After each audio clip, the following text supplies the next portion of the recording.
Welcome to USA Global TV and Radio, where our mission is to provide education, entertainment, hope, and inspiration.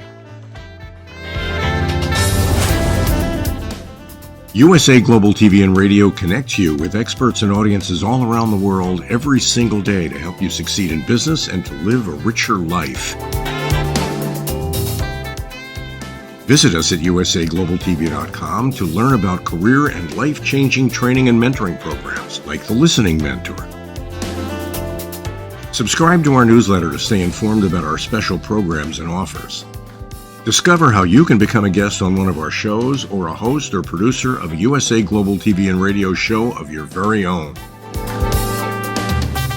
That's USA Global TV and Radio, where the doctor is always in.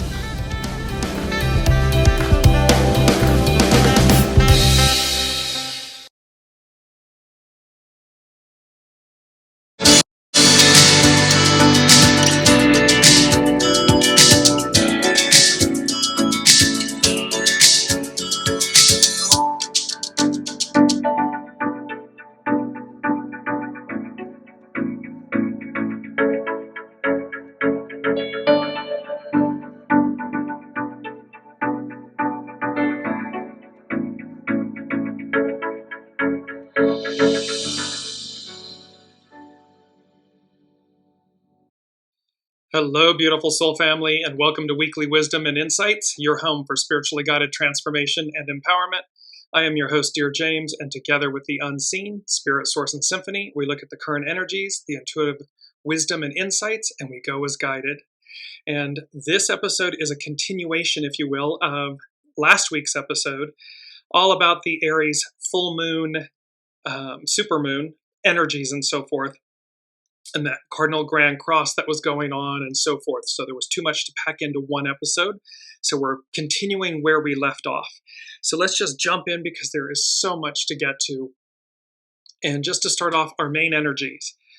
It's a 10-month, all month long. So it's about treading cautious advance, that we are moving forward. And you'll see how this is playing with our main theme, all about consciousness and awareness and so forth. It's the 23rd, so we have split apart, regenerate. So we are continuing to split apart from the past. And that, of course, has to do with Pluto back in Capricorn. It's now moving direct. It's this final time. It will not be in Capricorn again in our lifetimes. And it is moving into Aquarius, first time since the French, American, and Industrial Revolutions. So big energies, big changes. It's an 8-year, all year long, so it's about uniting from the inside out. It's 14, great possessing, shine, because we're meant to possess this great possessing. Everything that's within us is meant to come through in the most pure, authentic manner and to shine our light. And it culminates in a 5, which is nourished while waiting, patience. And so it's to know that we have everything, that we're nourished while we're waiting, and to seek patience, practice patience. It is certainly a fun one. Patience. Oof, not always wonderful and great. Not easy to do all the time. Welcome, Alicia. And so let's move right into our astro influences, our astrological influences. So on the 9th of October, Jupiter stationed retrograde. 2 days later, Pluto stations direct. On the 17th, we have the full moon in Aries. It's with the cardinal grand cross. On the 22nd, yesterday, we had the Sun square Pluto, both at 29 degrees, this anaretic degree. It's a very powerful degree. Welcome, Colleen. And on November 3rd, coming up, and you'll see how the full moon in Aries is bookending the energies that will happen on November 3rd, which is this Mars-Pluto opposition, again at 29 degrees, that powerful anaretic degree. And 29, welcome, Deborah. And a shout out to Deborah. It was her birthday yesterday, so happy birthday, Deborah. So we see these big changes because of the 29 degrees. And these astrological influences, the energy surrounding them is hidden no longer. We had this last week, so hidden no longer, a crescendo of change. And so remember, that hidden no longer was about either you're not hidden any longer, you come up and out and there's more public presence and so forth, or what's been hidden is hidden no longer. And then a crescendo of change. And how that, and it's number 4, from the unseen. And what they said was avalanche of change. And so there was both this crescendo of change, but avalanche of change. And so an avalanche, a sudden arrival or occurrence of something in overwhelming quantities, and or undergo a rapid increase in conductivity. That's from physics. So we can see how this avalanche of change, in its 4, is the fact that it can literally be a sudden arrival or occurrence of something in overwhelming quantities, which can be positive, again, positive or negative, depending on how we're emitting, what we're putting out, and or this undergo a rapid increase in conductivity, electricity, magnetics, and so forth. Crescendo is the highest point reached in a progressive increase of intensity. So we've been building to this moment, to this handoff. It's the unseen is showing me the relay race, where we're moving from Piscean to Aquarian, patriarchal to matriarchal. So the highest point reached in a progressive increase of intensity. These are some of the energies that we're working with at these various 29 degrees. So let's move into main themes. So we have heightened awareness. Last week we were dealing with wolf medicine. This week we are dealing with owl medicine. And how heightened awareness and owl medicine is a guiding light. The Aries full supermoon, the cardinal grand cross, the sun square Pluto, and this upcoming Mars-Pluto opposition. What we're going to stay focused on, we're using the astrology to guide us, kind of as the roadmap, if you will. With the unseen then overlaying all of this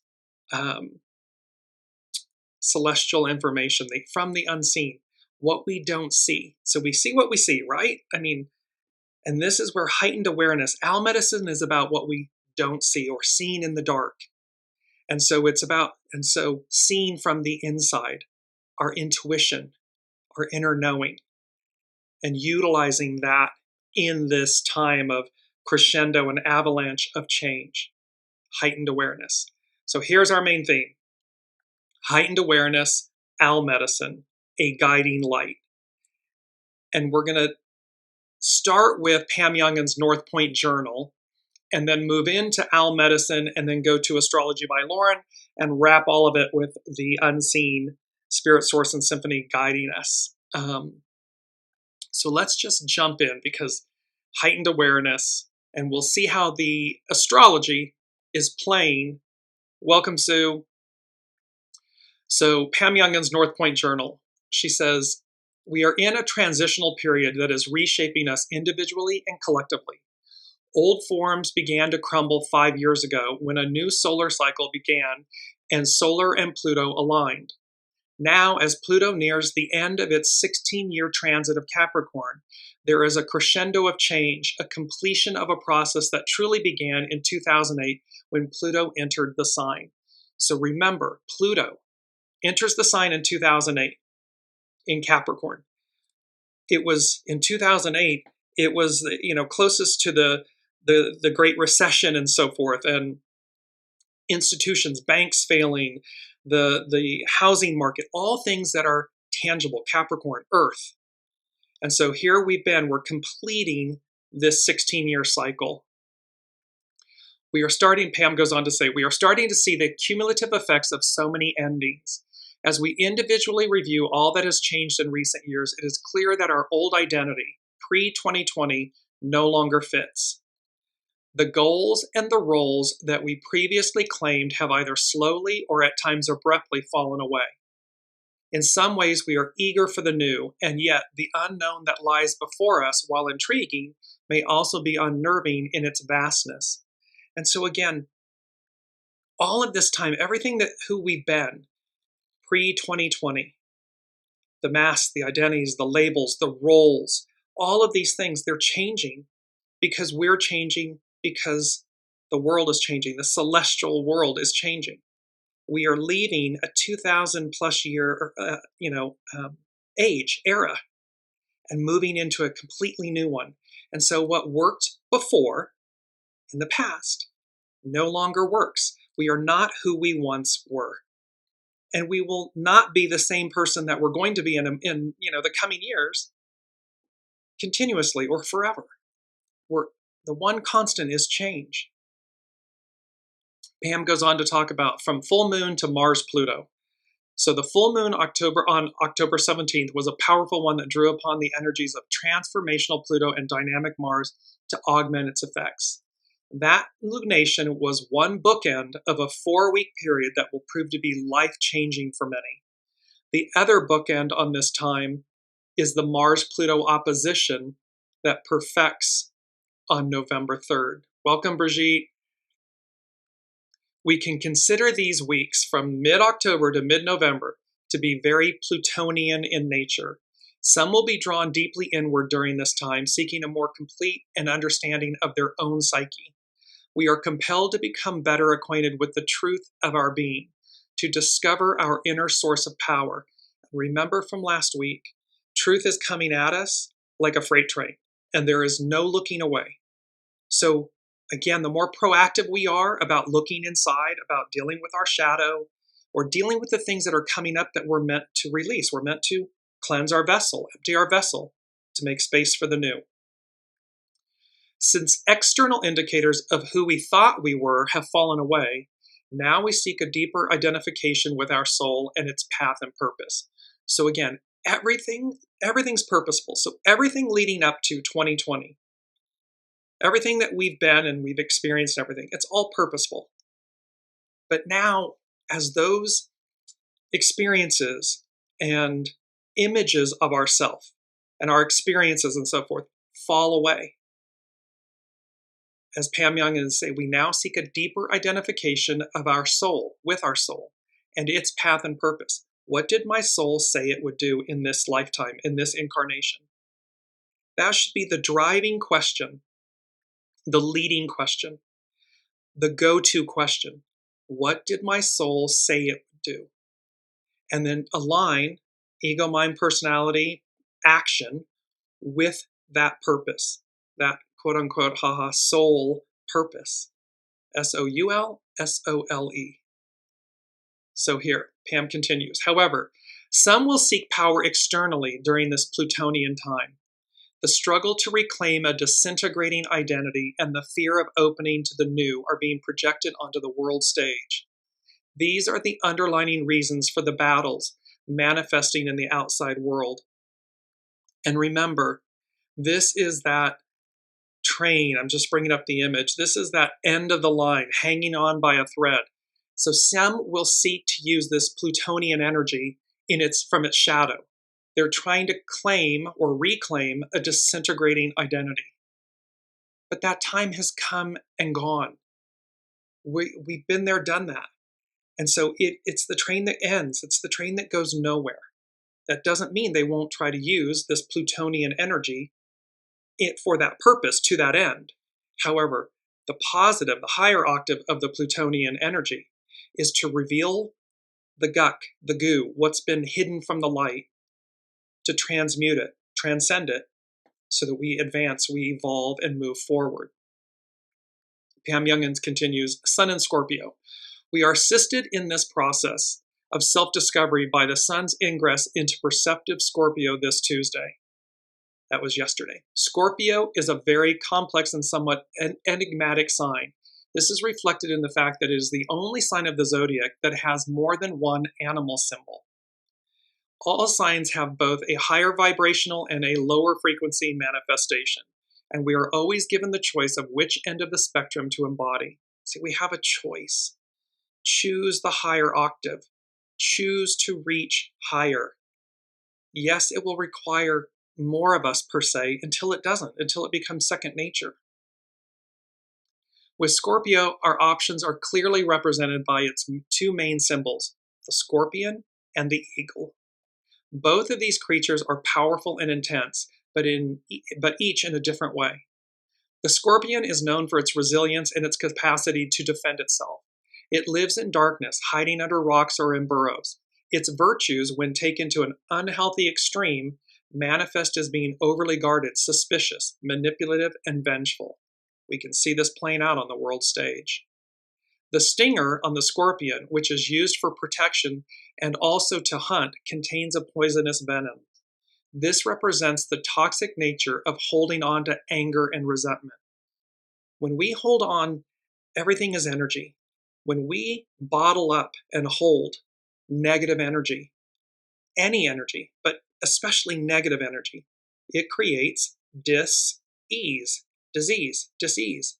And so it's toxic. And so this is highlighting, this Scorpio season is highlighting. Are we releasing the toxicity? Are we moving beyond it? Are we allowing the energy to flow through us just effortlessly so that we don't hang on to negative aspects? Because remember, negativity in its energetic form is simply an opportunity. It's presenting us in a challenged state something to overcome, transcend, to see within ourselves so that we will release it. What does that do? It empties the vessel. We can breathe. We're lighter. We feel better about ourselves and what's happening. Hang on to it. It festers. It gets louder and darker. And you'll see how that is a part of owl medicine coming up in just a second. The eagle nests high in the trees and is known for its clear vision. As it soars above the landscape, it sees the darkness, the shadows in which the scorpion lives. But it also sees and is drawn upward to the light. The eagle represents the ability to rise above obstacles, to be free of attachments, and to gain spiritual enlightenment. And the owl is, in essence, the counterpart to the eagle, because the owl has such all-seeing ability in darkness. It's their equivalent, the owl and the eagle. A third animal symbol commonly associated with Scorpio is the phoenix. This creature, which bursts into flames and is reborn from the ashes, represents the transformational process of death and rebirth that is part of the Scorpio experience. So as we end, and again, individually, so whether it's an individual person, a business, an institution, a government, us as a collective whole, this Scorpio season represents the death and rebirth of these shadow Plutonian energies that are coming up to the light to be transmuted.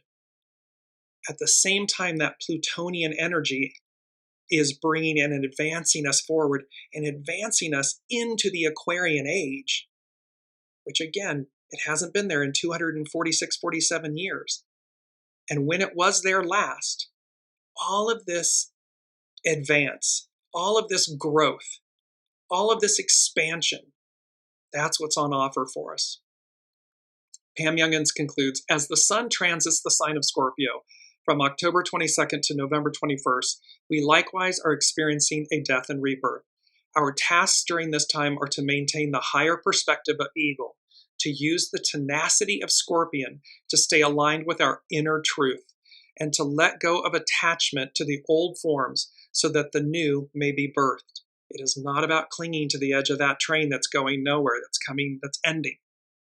It's about the letting go of the old forms so that we're rebirthed.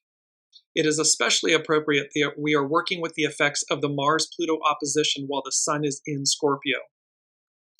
These two planets are the co-rulers of Scorpio due to its embodying its traits of intensity and willfulness, courage, and passion. And you'll see how courage is playing a role here in a second.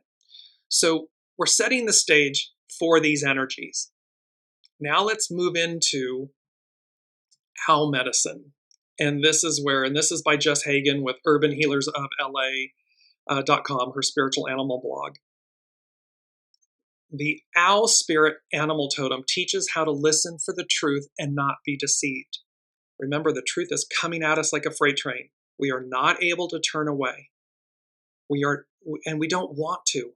We want to see the truth within ourselves, within the whole of the whole, within our world experience, so that we deal with it, we transmute it, we become higher, better, more pure. The owl is a living radio telescope with sonic discs surrounding the eyes made of feathers that funnel the slightest of sounds directly into her high-range ears. Unlike most birds of prey, the owl's satellite dish eyes are forward-facing and extra large for her head size, giving her binocular vision. One ear is situated higher than the other. This auditory asymmetry, along with the ability to pivot the neck 220 degrees, allows the owl to pinpoint the exact location of a sound without ever moving her body. There's a heightened awareness. There is a connectivity. Remember, the owl has a piercing vision in pitch blackness and darkness. And she can do all of this without moving her body. By turning her head until the sound is heard in both ears, owl then knows she is staring straight at the origin of the sound, meaning her prey. Once accurately positioned, her large nocturnal eyes are then able to locate a tiny object in pitch darkness with minimal use of energy. Her flight feathers are fringed with a second layer of fur, making her gliding approach completely silent. Her fierce vision and hearing, along with her silent cloak of feathers and razor talons, make Owl a master night hunter. She's using all of her God-given attributes, talents, her being, her essence, to both protect, hunt, preserve, and she's doing it effortlessly. I am. There's not craziness. She's not a cuckoo bird. She's not running amok. She's not in her head, so to speak. She's in her essence, her being, her beingness. Jess Hagen goes on to say, her medicine speaks of struggles after the sun has set, remedies for sleeplessness and overcoming superstitions of darkness. When the owl spirit animal totem is hovering in your life, your powers of observation are pitch perfect, and you cannot be deceived by others. Messages and information are assessed with flawless precision, and action is taken in a discreet and effective manner. And the reason we're dealing with wolf medicine, owl medicine, and next week deer medicine is from the unseen. With these bookends, the October 17th full supermoon in Aries, and then the upcoming Mars-Pluto opposition, the unseen said to me, wolf medicine, owl medicine, deer medicine, and how we utilize these three spirit totems congruently, collectively, together, especially for this time and arcing out into April of next year.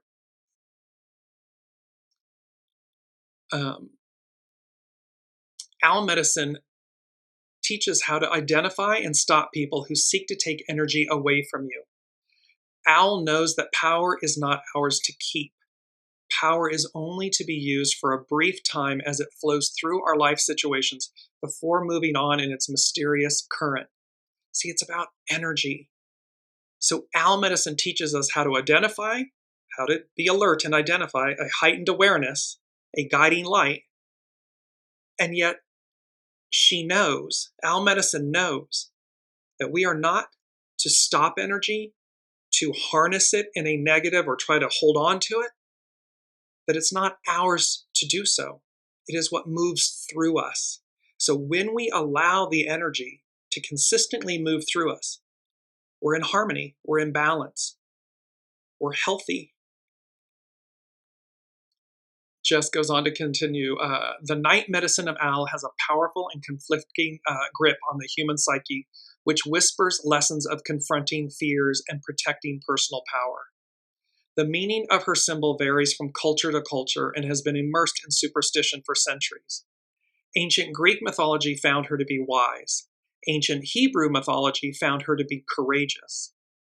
The Pawnee view the owl to be a symbol of protection, while the Ojibwa and Pueblo view her to symbolize death, this death and rebirth. But all the myths of owls speak of clairvoyance, astral projection, and magic. So it's talking about higher connectivity, our soul source connection. our intuition, and how we harness that magic, that channel, that connectivity to our greatest benefit. Magic is chemistry and physics beyond our human ability to explain via scientific method. Once a phenomenon is identified either with technology or math, it ceases to be considered magic and becomes common knowledge. So it's, in essence, the known versus the unknown, or the seen versus the unseen. The ability to locate and identify remote, elusive information is the medicine of this night bird. The notion that owl is an agent of misfortune or an ill omen is a fear-based superstition that should be questioned with owl's own rigorous medicine to tear away at limiting beliefs. There are no bad animals in nature. When we demonize or turn another living being into an enemy to be wary of, we are in fact cloaking our primal fears of instability. See, when we demonize our fellow human, do unto others as you would have done to you, we're doing it to ourselves. And what it's doing when we do that is masking or attempting to mask what's actually happening within ourselves. And so our instability, our fears. And so we demonize our fellow humans, or in her example with owl medicine, when we demonize animals. But all of us are pure. That is who we are at our center, at our beingness, is pure. Jess goes on to say, instability is the truest nature of all things, as all things fall apart. Acknowledging our fear of being attacked allows us to, like owl, pinpoint and handle any potential threat with effortless accuracy. It's about piercing the illusion. It's about seeing through what's on the surface and realizing that somewhere in there, fear, instability, change is playing a message, a loud message for us, certainly in this moment. We must let the demons of our fears in so that we can connect with the God beyond them. That is such a powerful statement. We must let the demons of our fears in so that we can connect with the God beyond them. It's about piercing the illusion. It's about moving through the fear, the anxiety, the instability, the change, so that we walk through the fire, the phoenix, we walk through the fire to get to the other side, to see what's really truly on offer. And when we do that, we will always see that something greater, more pure, better, higher, deeper is on offer when we do that. If we try to hide from the rather inconvenient voice of tears, rage, and pain that swell up from within us, those very voices will swoop down, godlike, and consume us, forcing inevitable communion.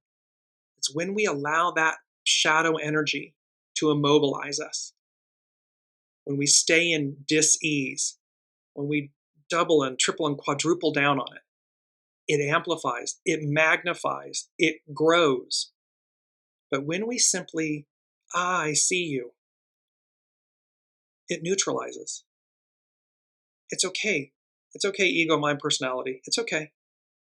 Okay, soul, what did my soul say it would do? What is this really? And we get to the God beyond. We get to the purity. We get to the light, purity of it. Seemingly unfounded attacks of emotions are, in truth, an opportunity to evolve out of our limited understanding of self that keeps us afraid. Owls, I love this part, this is very interesting. Owls consume their prey whole, bones, fur, and all. She then generates a pellet of indigestible material, which is coughed up and released. Her medicine shows that when we trust the natural process of adventure and accept a challenge directly, the inessential will fall away and need not be fretted over. See, we don't get caught up in the craziness of it, or the fear of it, or the anxiety of it, because we know that what's happening when we face it head on, truth is coming at us head on. When we accept it, the inessential as Jess is saying, will fall away. It need not be fretted over.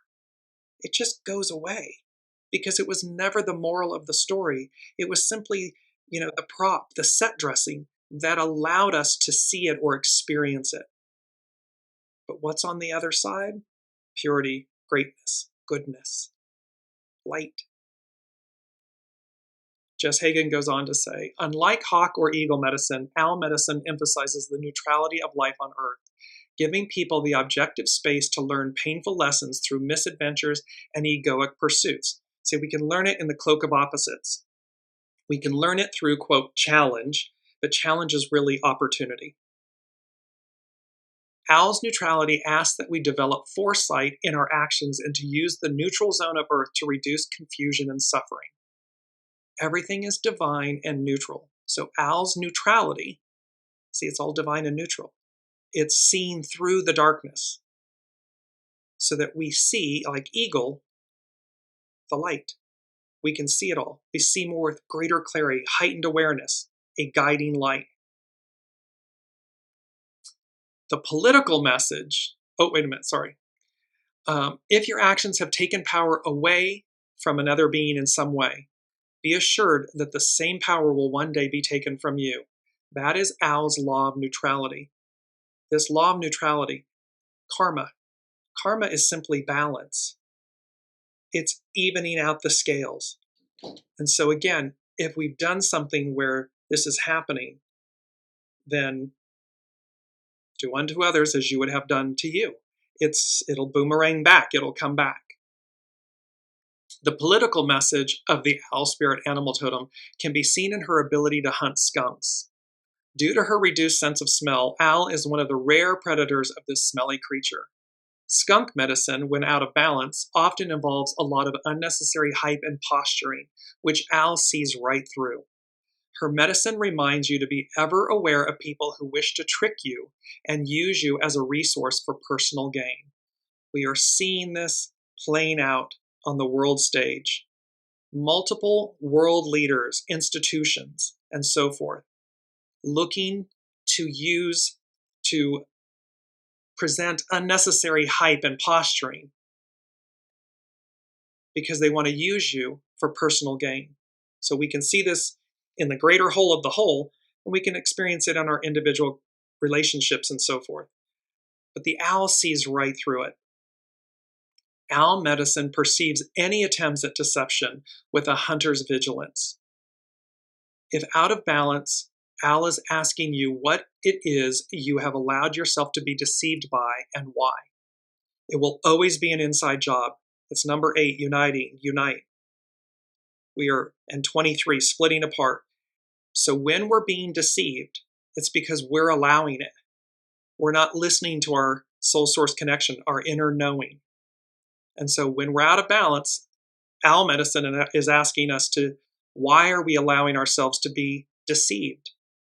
And this is part of the truth that's coming at us that we can't turn away from. Use your common sense to home in on the ill intent that someone may have aimed at you. Addressing manipulation head on rather than living in shy tolerance of abuse will not only heal you, but it will also heal the world. As Al reminds us, we are not part of the world, we are the world. We are as inseparable from our environment as Al is to her feathers. Whatever you accomplish, the world accomplishes, because we're all one, united. So again, as everything's energy, everything that ripples out is reverberating. It's constantly in motion. Our first responsibility is to dissolve the feelings of fear and separation within our inner life, which compel us to attack our environment, an external aspect of our own self. We must pierce through the illusion. When we pierce through the illusion, we see what's operating or happening within ourselves, and then we don't attack our neighbors. We don't attack our fellow humans, because ultimately what we're frightened of or fearing is within us. It's not them. It's a story, a script, a label, an identity, an experience that we're clinging to and hanging on to. We're not transcending it. And thus we get stuck in dis-ease. And it breaks down the harmony of the energy flowing and the reciprocity of purity and goodness coming back to us. It breaks down. Addressing our personal inner state will change outward reality. Owl's eyes burn bright yellow in the night, bringing the light of day into the dark of night. There is even, in the darkest of hours, a way to listen and locate the tiny stirrings of movement that will lead us out of any impasse. So this is the power of owl medicine, and it reminds me of the Two of Swords in the tarot. And the Two of Swords, there's a woman depicted on the card.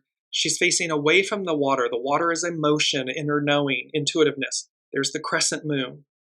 She's blindfolded, and she has two swords that are crisscrossed before her. The meaning of the Two of Swords is that we must go inwardly. Like the owl, we must use the senses, our internal knowing, our soul source connection, to discern fact, truth, so that we know which direction to go. Because again, it's about heightened awareness. It's about clarity. It's owl medicine, a guiding light. And number one from the unseen this week is the importance of being earnest. And of course, this is a play, very famous play from Oscar Wilde, that premiered at the St. James Theatre in London on Valentine's Day, Love. But earnest means showing sincere and intense conviction. In order to do that, in order for it to not be false, we must close our eyes and go within to discern the truth, not a truth, and certainly not, it's our key word this week, ignorance. It is not about using and utilizing ignorance. Ignorance, lack of knowledge, education, information, understanding, or awareness. Destitute of knowledge. One could say destitute of wisdom. So owl medicine is the antithesis of ignorance. Owl medicine is about inner light, inner vision, inner truth, the truth, and how we utilize everything within ourselves to overcome any illusion, any shadow, any challenge, any ignorance. So the importance of being earnest, it's about showing sincere and intense conviction. But sincere and intense conviction with wisdom, with knowledge, with truth. And again, not a truth, and certainly not a quote-unquote ego mind personality truth. Those can be what we utilize to protect or defend or, root in, versus what's really on offer, what's really happening. And again, what's the truth, not a truth. So now we move to Astrology by Lauren. And she begins, growth is painful. Change is painful. This is a quote by N.R. Narayana Murthy. So growth is painful, change is painful. But nothing is as painful as staying stuck where you do not belong.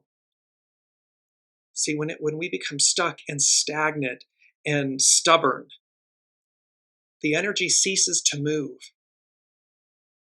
Think of this in terms of water. Would you wish to consume stagnant water? Or do you want, quote unquote, living waters? Waters that are fresh, that can be consumed, that nourish us. It's the same with energy. So nothing is as painful as staying stuck where you do not belong, where we do not belong. We don't belong in the past. We are created to advance, to move forward, to evolve. Lauren goes on October 12th, Pluto stationed direct. Now, 10 days later, the sun at 29 degrees Libra makes a square, a harsh aspect, because squares are energy that needs to be released. So Libra makes a square to Pluto, also in the anaretic last degree of Capricorn. This happens every time that Pluto stations or appears to stand still, and is indicative of an adjustment in the planetary cycle, which also is a time for us to adjust to this direct phase of Pluto. Because Pluto is in this very last degree of the sign of Capricorn, never to return again in our lifetimes, it carries so much more weight and meaning, both collectively and individually. So again, dig deep, look into your individual lives and at the world stage to see where are we being shaken loose? Where is who we were before? Are we being challenged or given the opportunity to proactively release it, see it, so that we make space for the new? As mentioned before, as Pluto stations this month, it does so with a semi-square to Saturn in Pisces. So as the sun perfects its square to Pluto on the 22nd, it also makes what's called a sesquiquadrate to Saturn on the 21st, shining a light on this minor but potentially troublesome transit, which actually began back in January 2020 when the current Saturn-Pluto cycle began. And so remember too, it's important astrologically, as above, so below. So the heavens, for time immemorial, the heavens, the stars, the planets, have been the celestial stage speaking to us, speaking wisdom and knowledge about the progression of humanity, our experience here on Earth. Saturn-Pluto cycles, which last about 33 to 38 years, can at first feel like destruction, imminent danger, and fear of annihilation. But what arises out of that is a determination to survive, grow, and evolve from who we once were, better and stronger than we were before. It's not about staying who we were in our entire lives. And we know this to be true because, again, the 5-year-old is not the 12-year-old, is not the 20-year-old, is not the 90-year-old. They are different individuals because of their collective journey. So the 90-year-old, while they may be youthful and childlike, is not the 5-year-old. There's a continuum. That's the point here.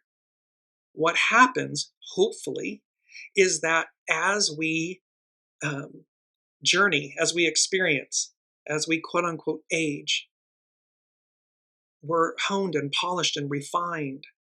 We become more than we were before.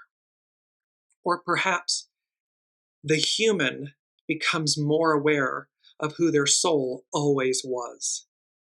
It's the opportunity to be our highest octave of self, which is the soul. So the human becomes aware of the opportunity to live that, mirror that, experience that, instead of fighting against it or fearing it or feeling separated from it. The metaphor for destruction and imminent danger was certainly true when this current cycle began in early 2020. The opening semi-square between Saturn and Pluto, which we are experiencing now, is the next phase of this cycle. Similar to the crescent moon phase of the lunar cycle each month, this is when our mettle is being tested. In truth, it can seem with Saturn-Pluto aspects that what doesn't kill us will make us stronger. And that, of course, instantly had me, it's a Kelly Clarkson song, Stronger. What doesn't kill you makes you stronger. It invoked that. Stronger in the sense of having greater agency over our own life and destiny. Heightened awareness. The only way to have a greater agency over our own life and destiny is to have a heightened awareness, a guiding light, owl medicine, wolf medicine. Which wolf am I feeding? To connect into our soul source connection and allow our soul to lead. That makes us stronger. That gives us greater agency over our own life and destiny. When we're operating from ego, mind, personality, it's an illusion. It's a complete illusion. And of course, it can crumble very quickly. because it's not built on solid ground. For the 16 years that Pluto has been in Capricorn, it has exposed the underlying faults and decaying structures in society and in our own lives. These can be our literal foundations, like the roads and highways, the government, governing parties and their leadership, or the foundations of a building. It can also be our relationships, how we see ourselves, our relationship with ourselves. Where have we been deceiving ourselves? And what's the actual truth? These include what were once considered time-honored traditions or monuments, but which now no longer represent who we are as a society or as an individual. We create our own personal foundations upon which we rely and depend on for our sense of identity and security. The labels, the identities, the masks, the scripts, the stories we tell ourselves to feel stable. But what if all of that is an illusion? And it's not what if. It is an illusion. So the more important moral and point is, who are you without all of that? And the only way you'll know the truth of that answer is when it's all stripped away and you listen to your soul and you say, oh, I'm still here. I'm still standing. Oh, this is who I am. It's not what I drive or where I live or the occupation I perform. Those are all set dressing. It's Rise of the Guardians. It's who are you at your center? That's who you truly are.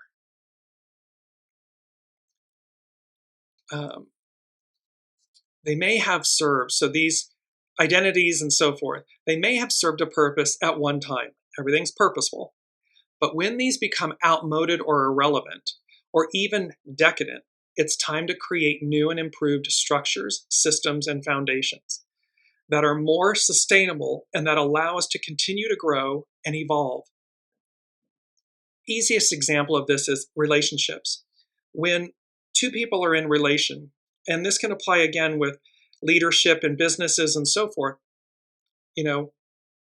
when we continue to grow with one another, when we continue to choose to grow with one another, life continues to flourish and unfold. When we don't, when we're stuck, when we're stubborn, when we're saying we're never going to change, things die. It's that simple. Jess goes on to say, it takes tremendous effort to change old habits and transform your life. This may even include a little pain and discomfort, but this process of change and transformation within our systems and structures of our lives is nothing less than the alchemical process of transforming lead into gold, rebuilding, rehabilitating, and rebirthing.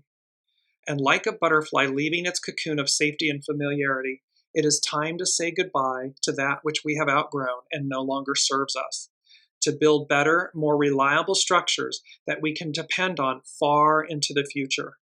So it's a choice. These energies, this time, this heightened awareness, owl medicine, a guiding light, the wolf medicine, which wolf am I feeding? This moment in time is about the choice that we make. Are we choosing stagnant water? Are we choosing stagnant identity to be fixed, not fluid? Because we are moving into an era of air. So air denoting fluidity and the energies moving through us. Welcome, Olivia. Lauren goes on to say, what we are being asked to do with the semi-square is to move through the discomfort, the doubt, the futile sense of impossibility, the attachment to a past that is no longer valid. And what's the definition of suffering? Attachment. When we're attached to something, it creates suffering because the energy becomes stagnant. It's not moving. It's not flowing. And we want it and need it to flow. So the futile sense of impossibility, the attachment to a past that is no longer valid and may in fact be holding us back. It may be painful and scary. Saturn-Pluto transits have this way of pushing all our buttons. They dig deep down to the very quick, to the very source. And the only way we can do this is to face ourselves. It requires incredible humility and honesty to do this well. It can be painful, but it is necessary. That's what growing pains are all about. I want to just bring in the second thing from the unseen. They said, courageous and true. You step boldly forward into the light, into the limelight. So here's what's, so incredible humility and honesty, but also courage. Courageous and true. You step boldly forward into the light, into the limelight. So again, remember, welcome Ava. So remember this whole aspect about how we are, no longer hidden. And this crescendo moment and an avalanche moment, or this crescendo of change and avalanche of change. There's this opportunity to boldly step forward into light, and some, welcome Kiki, and some will be stepping into the limelight. So stepping up, stepping out, stepping into the light is on offer. Astrology by Lauren, she concludes, one of the things that will become progressively more obvious after Pluto enters Aquarius in November is that we are being asked to not look back at what once was, but to gird our loins and to look forward with a world of possibility and what can be. So yes, can it be challenging? Can it be scary? Yes. And so, this kind of but it's to not look back. It's to look forward. So as Astrology by Lauren, she's saying, gird your loins, but look forward to the world of possibility of what can be. Be proactive. Do it with open arms. Allow the butterflies and the nervous energy, but proceed. Do it. Do it anyways because you know it to be correct, true, and right for you. We are in the process of closing out an era while giving birth to another. And she closes with a quote from Alexander Graham Bell. When one door closes, another opens. But we often look so long and so regretfully upon the closed door that we do not see the new one opened before us.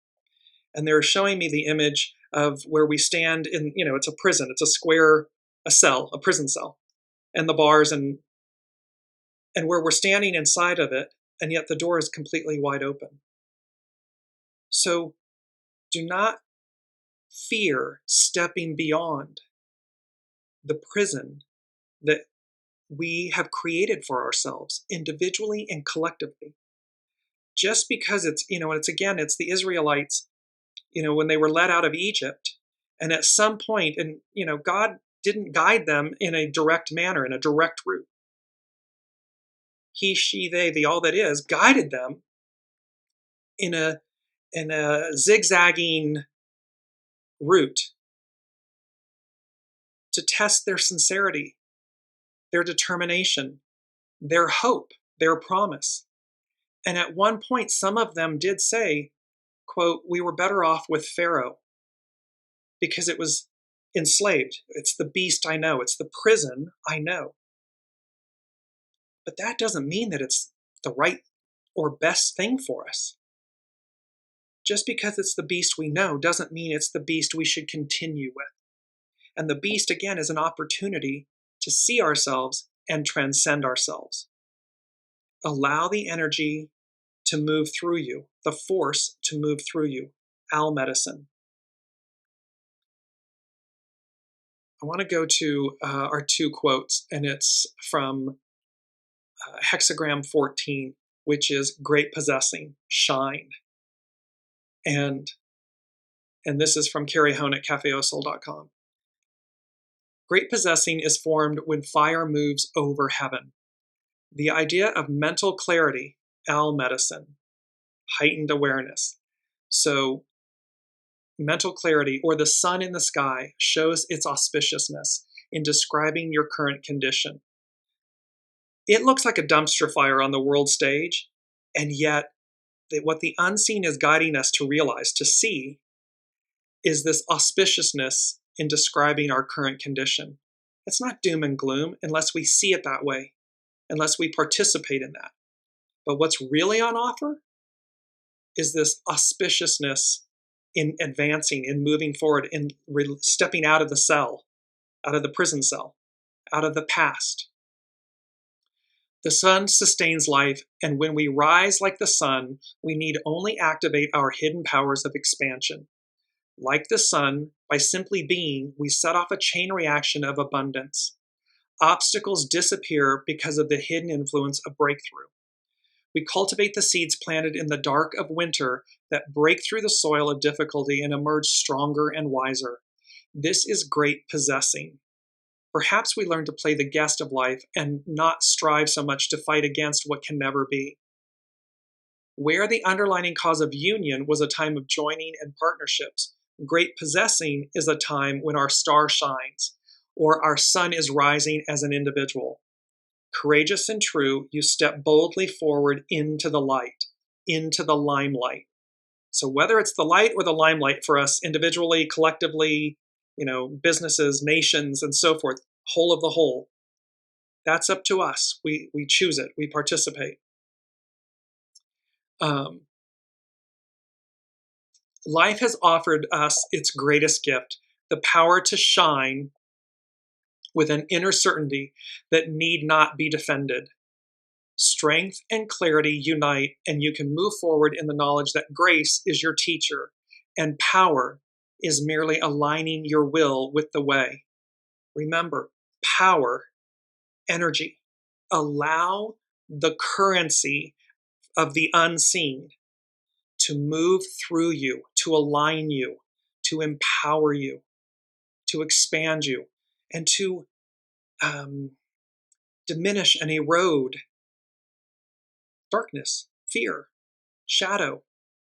Because again, we'll pierce the illusion. It's an illusion. It's still, the shadow is still an energy, a cloak of opposite. So it's coming in a form that might be more intense or heightened, so that we'll not buy into the fear, but we'll harness the energy of fear to transcend, to leap forward. Colleen is saying, I'm still so stressed out. And Kiki is saying, I feel like the age of Aquarius will suit me. So, and how interesting, these kind of two polarities, if you will. There is a lot of concern on the world stage. There's a lot of energy at this moment. There's a lot of anxiety, trepidation, fear of where it's all going.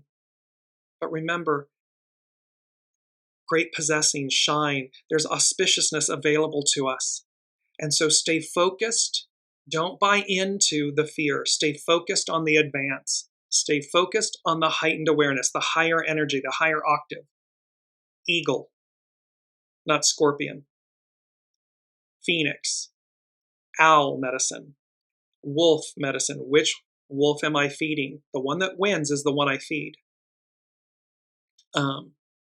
The message, Carrie Hung goes on to say, the message can be about wealth, success, or just a sense of knowing you have arrived. And see, there's this sense of knowing we've arrived. We have arrived. God, are we in the thick of it? Yes.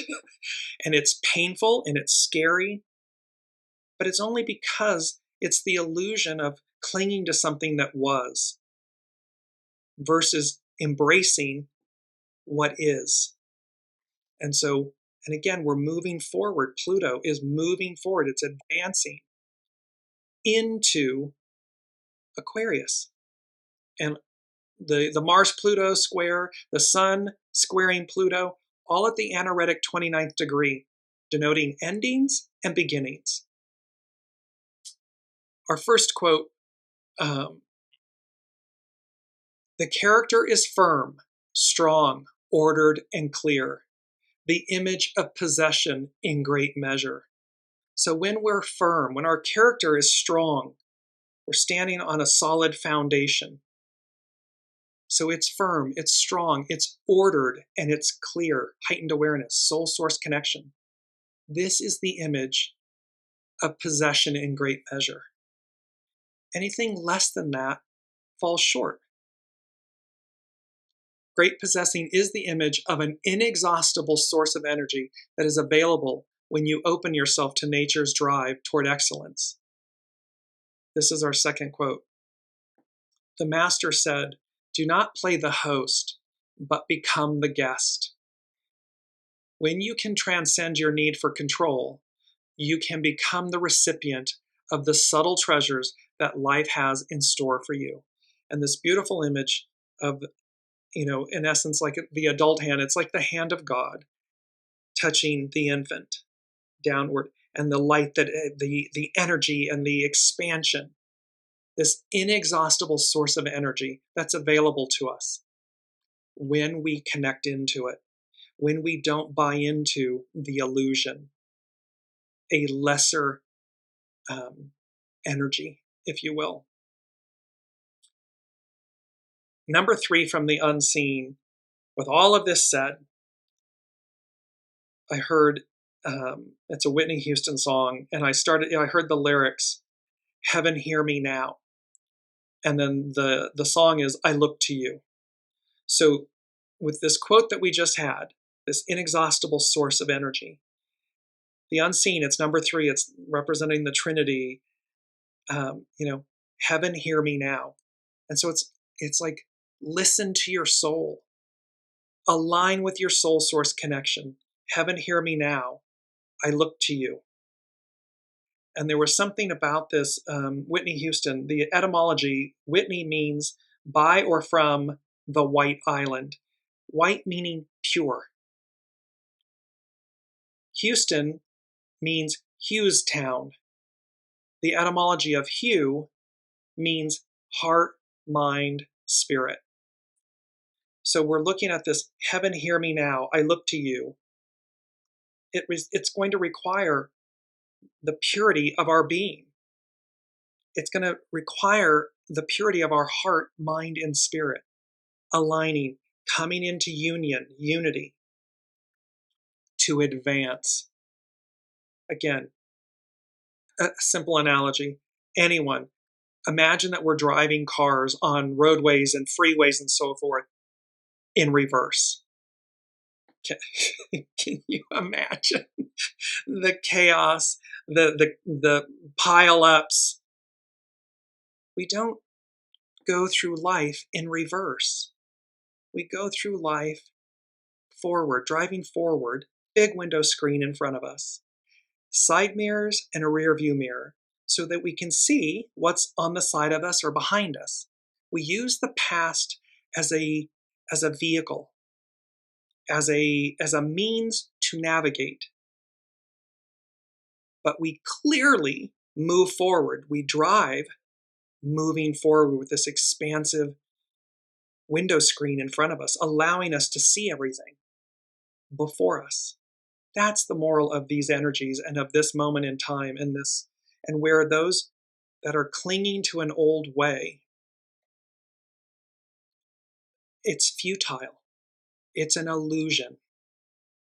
It will collapse under its own weight because it's meant to, because it's the past. It's not the present future. And so that's where, and this, I'm going to bring this up and we'll close out with this. It's this beautiful image of 555, as if you're looking on a clock, a digital clock, 555. And there's a feminine, a feminine, with the sun setting, this beautiful purple and oranges and reds and everything, and she's holding this billowy, beautiful piece of fabric. It's about change. It's about time. It's now. It is this moment in time. And that is where we are heading. And we close with number 5. See, 5, number 5 from the unseen. And it was one profound, pure, simple word. Peace. As we will see next week, Dear Medicine is about tranquility, forgiveness, and peace. And the only person we ever need forgive is ourselves. So this forgiveness starts within. Everything begins within. So forgiveness, but it's peace. And it's Dear Medicine setting us up for next week's show in this trilogy of Wolf Medicine, Owl Medicine, Dear Medicine. And these bookends, the Aries full supermoon that occurred on the 17th of October, and this upcoming Mars-Pluto opposition that's on the 3rd, and really in far greater aspect, what's occurring in this moment. So until next week, be well, be gentle, and kind with yourselves. Be proactive. Engage wolf medicine. Engage owl medicine. This heightened awareness, a guiding light. Because when we operate in this, and it's not in our ego, mind, personality, when we operate in our soul source connection, this higher octave, this heightened awareness, everything becomes clear. We can be courageous. We know the importance of being earnest. There's a crescendo and an avalanche. We step into the light or the limelight.